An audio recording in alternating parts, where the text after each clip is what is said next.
Sokolov. Isn't he that famous rocket scientist? The very same. On April the 12th, 1961, the Soviets achieved the first manned spaceflight in history. The Earth was blue, but there was no God. Well spoken. The rocket that carried Yuri Gagarin to orbit was the A-1, known as the Vostok rocket. Sokolov is said to be the man most responsible for the multi-engine cluster used in that rocket. After Gagarin's flight, Sokolov left rocket development to become the head of the newly established Design Bureau. From a lowly technician to head of a design bureau, that's quite a success story, so why do you want to defect? It seems he'd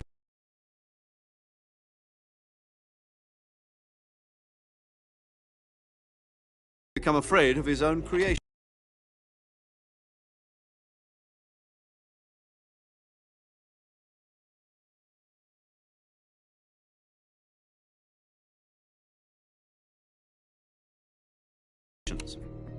Afraid? Call it a crisis of conscience. And for that, he left his country and his family behind and went over the fence? Not exactly. One of his conditions was that his family was also to be taken safely to the west. We used a mole to get the family out first and succeeded in sneaking Sokolov over the Berlin Wall shortly afterwards.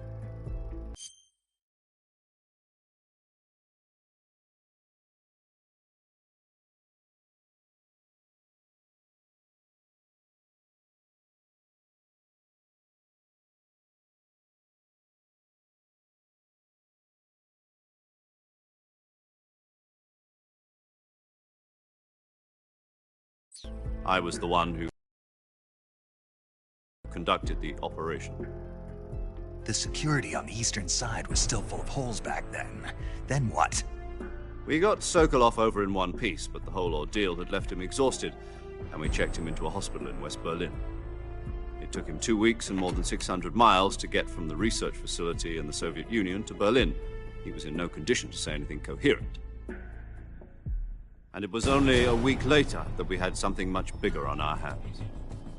The Cuban Missile Crisis. October the 16th, 1962, President Kennedy received word that the Soviets were in the process of deploying intermediate-range ballistic missiles in Cuba.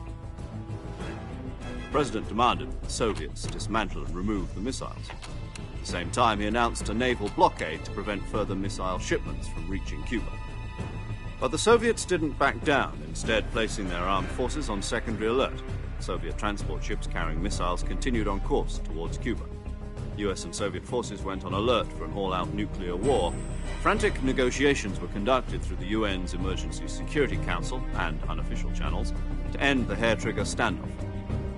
Finally, on October the 28th, the Soviet Union agreed to remove its missiles from Cuba. And so the world avoided a nuclear holocaust. But in order to get the Soviets to pull their missiles out, we had to make